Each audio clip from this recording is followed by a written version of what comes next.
जय हिंद। मैं रवि रोशन आप सभी को अपने YouTube चैनल में स्वागत करता हूं। मेरे प्यारे दोस्त, आज 2 नवंबर है और यह दिन बिल्कुल ख़ास होने वाला है क्योंकि आज ये इंडियन नेवी एमआर जो मैट्रिक रिक्रूटमेंट एग्ज़ाम होता है मैट्रिक बेस पे, उनका आज लास्ट डेट है। तो गाइज, आज मैं सभी को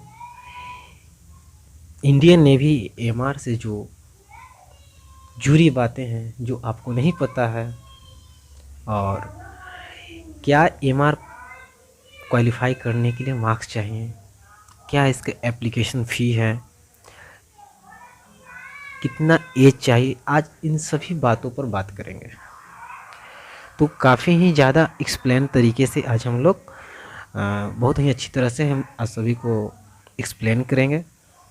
तो चलिए वीडियो में बने रहें लास्ट तक, क्योंकि मैंने यह वीडियो आपके लिए बहुत ही मेहनत से बनाया है। तो बिल्कुल स्किप ना करें, एक एक लाइन का कीमत है। तो गाइज, आप सभी को पता है कि इंडियन नेवी ने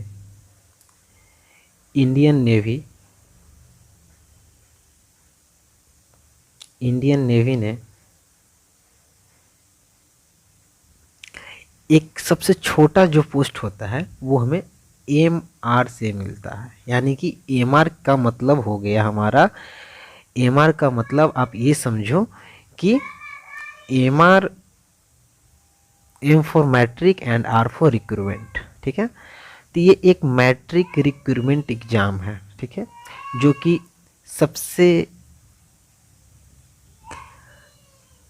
छोटा सर्टिफिकेट, सबसे बेसिक सर्टिफिकेट ये सभी के पास होता है। तो इसमें कोई दो राय की बात नहीं है। ये उन बच्चों के लिए है जो बच्चे इंडियन नेवी में अपना सेवा प्रदान करना चाहते हैं और वो उन्हें उनके अंदर लगन है कि हम इंडियन नेवी ज्वाइन करें। तो सबसे पहले स्टार्ट करते हैं कि इसका एप्लीकेशन फ़ी क्या होता है। इसका एप्लीकेशन फ़ी गाइज आप सभी को मैं बता दूं कि एप्लीकेशन फ़ी की बात करते हैं तो बहुत ही कम चार्ज करता है हमारा, कम चार्ज करता है। इसका मतलब क्या होता है कि एप्लीकेशन फ़ी 0 रुपीज़ चार्ज करता है फॉर ऑल कैटेगरी। मतलब कि ये आप सभी कैटेगरी, कोई भी कैटेगरी से बिलोंग करते हैं, उससे कोई मैटर नहीं करता है, इससे कोई मैटर नहीं करता है। तो एप्लीकेशन स्टार्ट हुआ था हमारा 29 अक्टूबर को। 29 अक्टूबर को ये स्टार्टिंग डेट था और ये जो लास्ट डेट है इसका, ये लास्ट डेट है हमारा 2 नवंबर। ठीक है, 2 नवंबर लास्ट डेट है। तो जानते हैं गाइस कि इसमें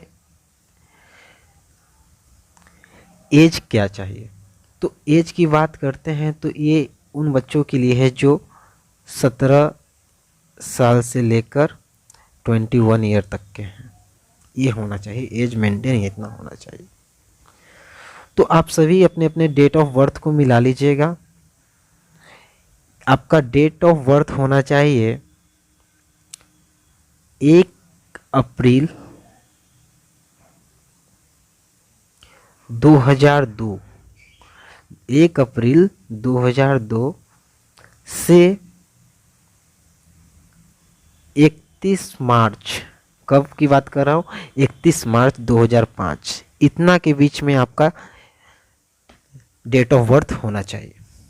ठीक है, तो यदि आप इससे इस रेंज के बीच में हैं तो ठीक है, और नहीं है तो फिर अप्लाई ना करें, बेटर रहेगा। क्योंकि जब आपका रिजेक्ट हो जाएगा तो आप भी दुख होइएगा कि क्या हुआ नहीं हुआ। तो इसलिए आप सभी पहले अपना एज को देख लीजिए। बात करते हैं तो ये वैकेंसी इस बार टोटल पोस्ट इसमें आया है 300 पोस्ट आया है। ठीक है, 300 पोस्ट पे ये वैकेंसी लेगा और जो भी आपका जो पोस्ट मिलेगा वो पोस्ट 3 तरीके का होगा, ठीक है।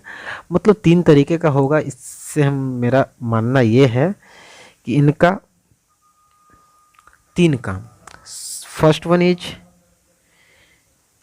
हाइजीनिस्ट, ठीक है, एंड सेकेंड वन स्टीवर्ड्स, और थर्ड कुक बोल दे या चेफ बोले, ठीक है। तो स्टीवर्ड का काम क्या होता है, समझिए बात को पहले समझिए आप लोग। स्टीवर्ड का काम क्या होता है, फूड को सर्विंग करना। क्या काम है, फूड को सर्विंग करना, ठीक है। तो ये जो सर्विंग का काम है जो हमारा स्टीवर्ड का होता है, और हाइजीनिस्ट होता है, इनको होता है भाई कि ये बाथरूम क्लीन करेंगे, ठीक है, वॉशरूम, ये सब जो क्लीनिंग से रिलेटेड है वो हाइजीनिस्ट का काम होता है, ठीक है। और ये जो हमारे कुक भाई साहब हो गए, इनके लिए हुआ कि ये फूड बनाएंगे, ठीक है, ये कुक करेंगे। तो क्या इन्हें खाना बनाना है, लेकिन मेनू के अनुसार, मेनू के अकॉर्डिंग ही इनको चलना है, मेनू के अकॉर्डिंग ही इन्हें चलना है। जैसा कि मेनू में आ गया आपके वेज,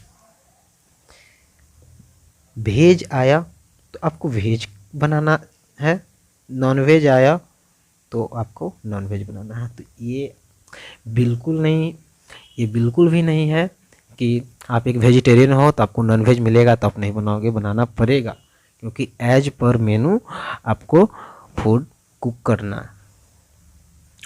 और साथ ही साथ एक बात और है कि ये हाइजीनिस्ट का काम सिर्फ क्लीन बाथरूम और ये स्टीवर्ड का फूड सर्व करना ही काम नहीं है, इसमें प्लस में अदर ड्यूटीज भी हो सकता है। जैसे कि कोई युद्ध हो रहा है तो उसमें भी आपको ले जाया जाएगा, इसलिए हम यहाँ पर ऐड कर देते हैं अदर ड्यूटीज। अदर ड्यूटीज सभी में है, चाहे आप स्टीवर्ड रहिए, चाहे आप कुक रहिए, चाहे चीफ रहिए, ठीक है। तो दोस्तों अब हम इतने सारे बातों पर बात कर लेंगे। अब हमारा जो टॉपिक होगा वो होगा कि क्वालिफिकेशन इसके क्या चाहिए, क्या है क्वालिफिकेशन। तो मैं पेन चेंज करना चाहता हूँ।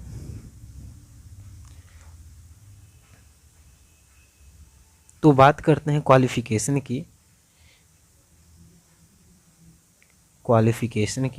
तो क्वालिफिकेशन में ओनली आपको 10th पास होना चाहिए, ठीक है, 10th पास होना चाहिए। और ये मैटर नहीं करता है कि आप कौन से बोर्ड से हो या नहीं हो, वो बिल्कुल नहीं मैटर करता है। कोई भी बोर्ड से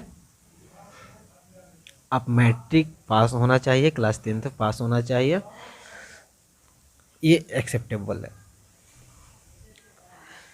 तो अब जब इतने सारे आपके चीज़ हो जाएंगे तो अब जानते हैं कि इनमें फिजिकल फिटनेस में क्या बात आती है, ठीक है।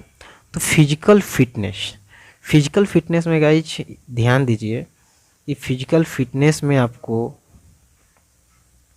फिजिकल फिटनेस को हम लोग PFT बोलते हैं। क्या होता है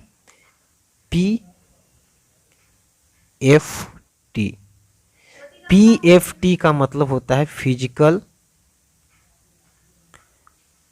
फिटनेस टेस्ट। जो ये फिजिकल फिटनेस टेस्ट होता है इसमें आपको 1.6 किलोमीटर का रनिंग करना होता है। 1.6 किलोमीटर का आपको क्या करना होता है, रनिंग करना होता है, जो कि टाइम आपको दिया होता है 7 मिनट। 7 मिनट में आपको 1.6 किलोमीटर का रनिंग करना होता है, ठीक है। तो इस पॉइंट को नोट करिए। और 20 टाइम स्क्वाट करना होता है। 20 टाइम स्क्वाट का मतलब हो गया उठक बैठक, यानी कि 20 बार उठक बैठक करना। ये तो बहुत ही ईजी है, ठीक है।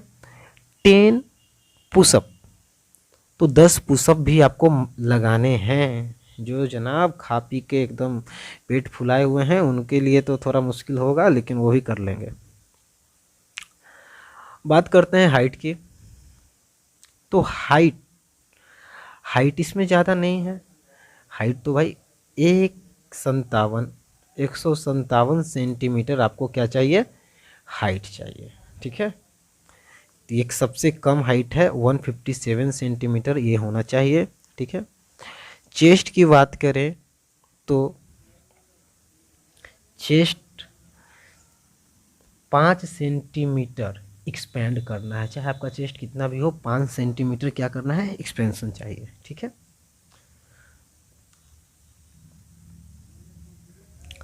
आई 6/6 आई होना चाहिए। ठीक है, 6/9 भी चलेगा, लेकिन 6/6 और 6/9 के अलावा और कुछ नहीं चलेगा। जैसे कि बिना ग्लास का 6/6 होना चाहिए जो सबसे, और आपका 6/9 भी एक्सेप्टेबल है। सबसे मेजर फैक्टर जो होता है, जो सबको प्रॉब्लम ये बात करती है कि किस तरह के ये टैटूज के बारे में क्या क्या चलता है बात, टैटूज के बारे में बता दीजिए।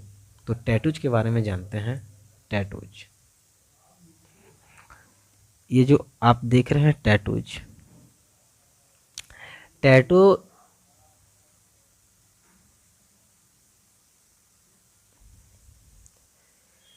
परमानेंट टैटू जो है परमिटेड है, लेकिन कुछ कुछ केस में, जैसे कि आपके इनर आर्म्स में होना चाहिए, फोर आर्म्स में होना चाहिए। ठीक है, इनर फेस में होना चाहिए, एल्बो के इनसाइड होना चाहिए।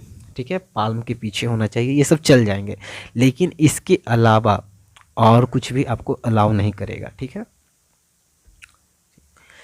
एग्ज़ाम पैटर्न की बात करते हैं तो एग्ज़ाम पैटर्न जो है हमारा बहुत ही, एक तरह से कह सकते हैं इसको कि बहुत ही आसान एग्ज़ाम पैटर्न होता है।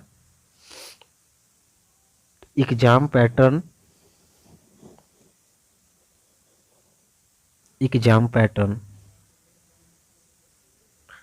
तो गाइस एग्ज़ाम पैटर्न जो है हमारा, आपको ऑब्जेक्टिव क्वेश्चन सारे के सारे आएंगे और 30 मिनट टाइम होगा। क्वेश्चन पेपर जो पूछे जाएंगे वो बिल्कुल बाइलिंगुअल होगा। ठीक है, मतलब कि इसमें हिंदी और इंग्लिश दोनों होंगे। ठीक है,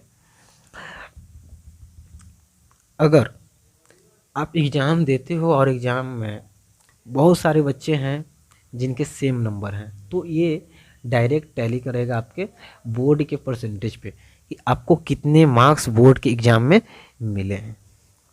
ठीक है, तो मतलब कि आपका जैसे कि 30 नंबर आपका है और 30 नंबर किसी और का है, तो दोनों मार्क्स तो मैच कर गया। तो इसमें क्या होता है कि जिनके बोर्ड के एग्ज़ाम में, यानी कि क्लास 10th के एग्ज़ाम में जिनका ज़्यादा मार्क्स होगा उनको अच्छा रैंक मिलेगा, आपसे अच्छा रैंक मिलेगा, इसलिए इस पर कोई इसमें डाउट नहीं होना चाहिए। Admit card